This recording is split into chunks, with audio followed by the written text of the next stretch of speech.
नमस्कार, स्वागत है आपका प्राइम टीवी में। मैं हूं आपके साथ प्रिया तिवारी। शुरुआत करते हैं बुलेटिन की। कोविड-19 महामारी में आज सबसे ज्यादा जरूरत ऑक्सीजन की है। लोग अस्पतालों के चक्कर लगा रहे हैं, बड़े बड़े लोगों से दिन रात गुहार लगा रहे हैं, पर ऑक्सीजन की कमी दूर नहीं हो पा रही है। ऐसे में कुछ लोग कोविड मरीजों के लिए भगवान से कम साबित नहीं हो रहे हैं। जी हां, सोनभद्र के अनपरा निवासी पंकज मिश्रा ने उड़ानचल ऑक्सीजन बैंक शुरू कर दी है। कोविड मरीजों के लिए देवदूत बनकर वो उभरे हैं। अपने ऑक्सीजन बैंक से कोविड मरीजों को ऑक्सीजन सिलेंडर उपलब्ध करवा रहे हैं। यही नहीं, जरूरतमंदों को खाना बैंक के माध्यम से खाना, पानी व सैनिटाइजर, मास्क की व्यवस्था भी करवा रहे हैं। इनके इस सराहनीय कदम की पीड़ित परिवारों के द्वारा लगातार तारीफें हो रही हैं, जिसको लेकर पंकज मिश्रा ने बताया कि सबसे ज्यादा जरूरत इस महामारी में ऑक्सीजन की पड़ रही है। ऐसे में हमारा प्रयास है कि मरीजों तक ऑक्सीजन की व्यवस्था कराने में हम प्रशासन की मदद कर सके। ऑक्सीजन लेवल कम हो गया था, उन्हें एडमिट कराना था, तो मास्क और रेगुलेटर नहीं मिल रहा था, उपलब्ध हो पा रहा था। तो मैंने पंकज मिश्रा जी को कॉल किया था, तो उन्होंने मास्क और रेगुलेटर सब उन्होंने हमें प्रोवाइड कराया है, निःशुल्क सेवा दिया है उन्होंने। इसी वजह से मैं एडमिट हो चुका है और मास्क मिला हुआ, रेगुलेटर मिला है। देखिए, सोनभद्र में 2 ऑक्सीजन प्लांट प्रशासन ने चालू कराए हैं। एक तो बंद पड़ा हुआ प्लांट था, दूसरा पटवद में है जो लिक्विड बेस है, वहाँ भी प्रोडक्शन है। और यहाँ पे कंप्रेशर बेस और लिक्विड बेस अनपरा में दोनों प्लांट हैं। चूँकि लिक्विड अभी तक नहीं मिल पाया है, कंप्रेशर बेस प्लांट जो 6 साल से बंद था, उसको प्रशासन ने और स्थानीय सिस्टम ने, सब लोगों ने मिलकर प्रयास करके विशेष तौर पर जिलाधिकारी सोनभद्र और SDM दूधी का विशेष प्रयास रहा कि वो जर्जर सा प्लांट एक सप्ताह में चलने की स्थिति में आ गया और पिछले 3 से 4 दिनों से वो प्रोडक्शन में ऑक्सीजन की रिफिलिंग हो रही है। अब ऑक्सीजन के बाद जो सबसे बड़ी समस्या आ रही थी कि हॉस्पिटलों में या प्राइवेट हॉस्पिटलों में जो है रेगुलेटर और मास्क नहीं थे, ऑक्सीजन रेगुलेटर और मास्क नहीं थे। उसके अभाव में पेशेंट को ऑक्सीजन नहीं मिल पा रहा था, ऑक्सीजन डोज नहीं हुआ। चूँकि इतना ओवर क्राउड है कि जो हॉस्पिटलों के पास पहले से व्यवस्था थी वो पहले से ही यूज में आ रही है। ऐसी स्थिति में ऑक्सीजन रेगुलेटर और मास्क के लिए बड़े पैमाने पर भागा भागी थी, कई लोग पेशेंटों को नहीं मिल पा रहा था। तो हम लोगों ने अनपरा में ऑक्सीजन बैंक बनाया, उड़ानचल ऑक्सीजन बैंक। हम लोग यहाँ से पेशेंटों के कॉल आने पे और उनके जो संबंधी उनके कॉल आने पे हम लोग उनको ऑक्सीजन रेगुलेटर और मास्क। यूपी में बढ़ते कोरोना केसों को देखते हुए प्रदेश सरकार ने नया कदम उठाया है। सरकार ने घर घर में कोविड ट्रीटमेंट किट पहुंचाने का निर्णय लिया है। इस किट में वह दवाइयां होंगी जो कोरोना के हल्के लक्षण के समय मरीजों को दी जाती हैं।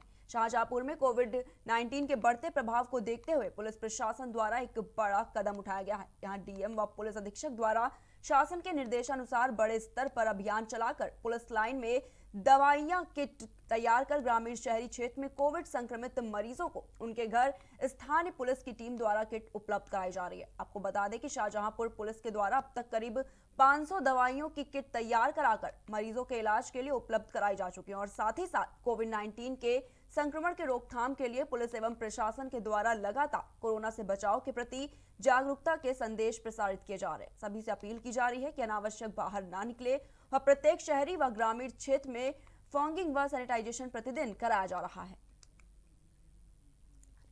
तो इस खबर पर ज्यादा जानकारी के लिए फोन लाइन पर हमारे साथ जुड़ चुके हैं हमारे संवाददाता अर्गेंद्र। तो अर्गेंद्र जी, किस तरीके से लगातार पुलिस प्रशासन एक नई पहल जिस तरीके से शुरू की है, तो आखिर क्या प्रक्रिया है इसकी, जिस तरह से पुलिस लाइन में जो पुलिस की टीम है वो किट तैयार कर रही है?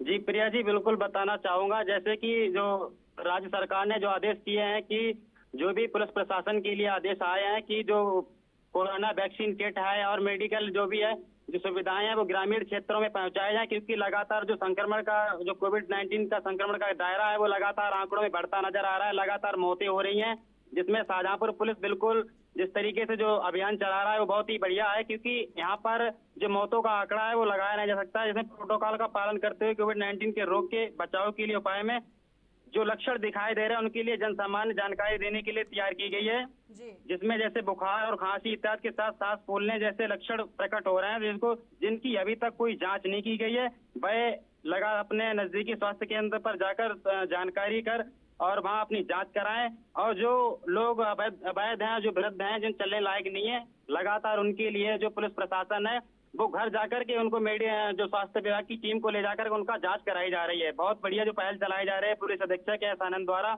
इसके लिए जनपद शाहजहांपुर में लगातार सराहनाएं की जा रही हैं। जी, जैसे कि आप जी, अब तक कितने लोगों को ये किट उपलब्ध कराई जा चुकी है? जी मैम, अभी तक सिर्फ दो स्वास्थ्य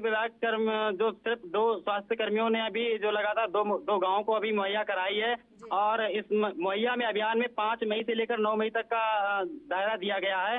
जो देखना ये होगा कि आखिर सभी ग्रामीण क्षेत्रों में क्या ये वैक्सीन जो मेडिकल किट है वो पहुंच रही है या नहीं पहुंच पा रही है, क्योंकि कोविड-19 क्रमण में लगातार जनपद में घटनाएं घटित हो रही हैं। अति दुखद व अति चिंताजनक है। राज्य सरकार को इस मामले में गंभीर होकर तत्काल आवश्यक कदम उठाने की सख्त जरूरत है, क्योंकि जो मौतों का आंकड़ा है आए दिन पर दिन बढ़ता जा रहा है। क्योंकि कहीं ऑक्सीजन की कमी है तो कहीं डॉक्टरों की लापरवाही से आए दिन जो मौतें शाहजहांपुर में है वो बढ़ती जा रही हैं। यहाँ पर जो है कोविड-19 संक्रमण है वो रुकने का नाम नहीं ले रहा है। बिल्कुल अर्गेन जी, अगर स्वास्थ्य व्यवस्थाओं की बात करें शाहजहांपुर में तो वो किस तरीके की हैं? क्योंकि जिस तरह से लगातार कोविड के केसेस बढ़ते जा रहे हैं उसको देखते हुए कहीं ना कहीं अगर स्वास्थ्य व्यवस्थाओं की बात करें तो उनमें भी लगातार कमी पाई जा रही है, तो क्या कुछ कहना है आपका इस पे?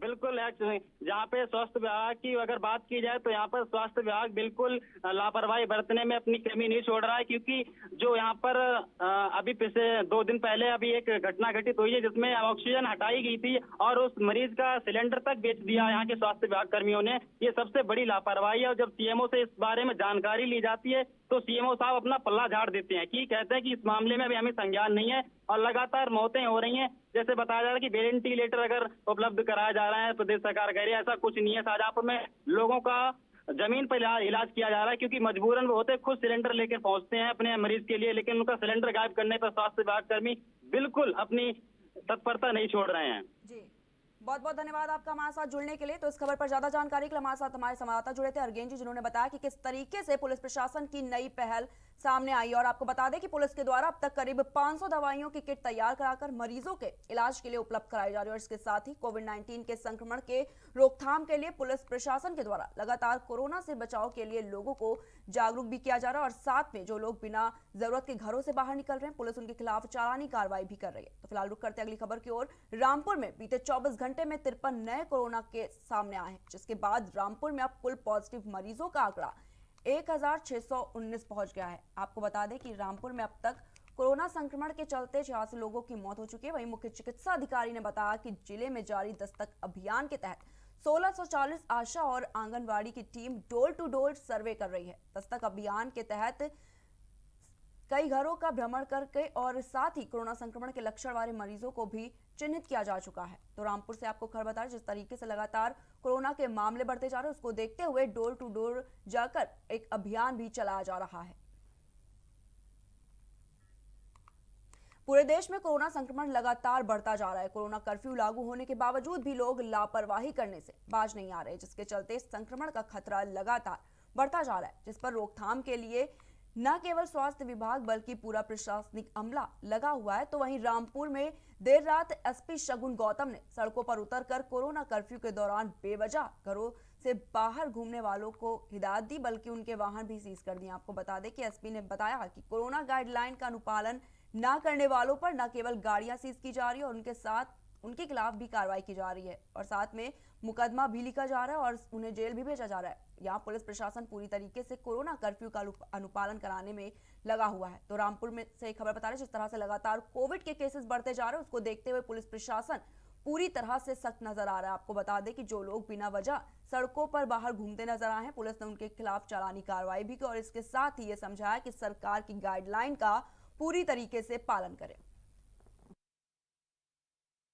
ये कोविड गाइडलाइंस का पालन कराने के लिए सख्ती की जा रही है। कोरोना कर्फ्यू में लोग निकल रहे हैं बाहर, उनको घरों में रखने के लिए, जो नायाज बिना मतलब के घूम रहे हैं, प्रोटोकॉल का उल्लंघन कर रहे हैं, अपनी ज़िंदगी और दूसरों की लाइफ को रिस्क पे डाल रहे हैं, तो उन पर कार्रवाई की जा रही है। इसमें अभी तक आज पूरे दिन में हमने करीब 102 गाड़ियाँ सीज़ की हैं, 4 व्हीलर 2 व्हीलर मिला के।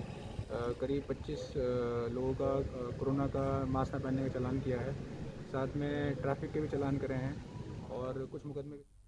रायबरेली में ऑक्सीजन प्लांट पर ऑक्सीजन की कालाबाजारी हो रही थी, जिसका खुलासा अब हो चुका है। आपको बता दें कि सिर्फ जिला अस्पताल के L2 और L3 को दी जाने वाली ऑक्सीजन की कालाबाजारी हो रही है और ऑक्सीजन प्लांट के बाहर ऑटो से भी लोग ऑक्सीजन लेने पहुंचे हैं। ये पूरा मामला हरचंदपुर थाना क्षेत्र के गंगागंज में स्थित गजब वजन के ऑक्सीजन प्लांट का है। दरअसल जिले में एक लौता ऑक्सीजन प्लांट है, इसीलिए यहाँ पर ऑक्सीजन की कालाबाजारी लगातार चल रही। तो एक तरफ जिस तरह से लगातार कोविड के केसेस बढ़ते जा रहे हैं, लोगों को ऑक्सीजन मुहैया नहीं हो पा रहा है, इसी बीच ऑक्सीजन प्लांट में कालाबाजारी के मामले लगातार सामने आते रहते हैं।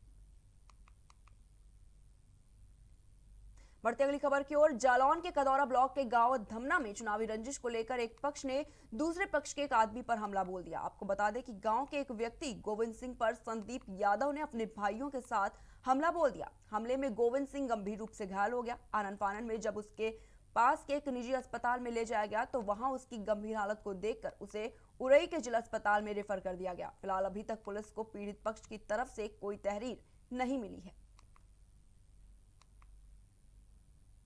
यूपी में पंचायत चुनाव नतीजे आने के बाद जश्न और हमले के मामले रुकने का नाम नहीं ले रहे हैं। ताजा मामला मैनपुरी से आया है। यहां प्रधान और हारे हुए प्रत्याशी के बीच कई राउंड फायरिंग हुई।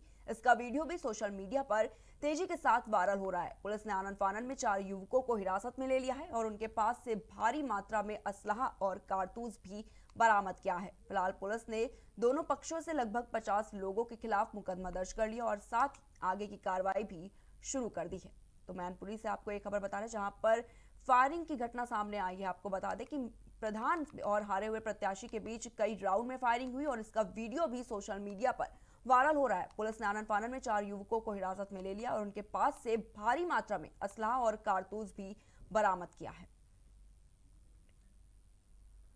फिलहाल के बुलेटिन में इतना ही। देश दुनिया की तमाम बड़ी खबरों को देखने के लिए देखते रहिए प्राइम टीवी।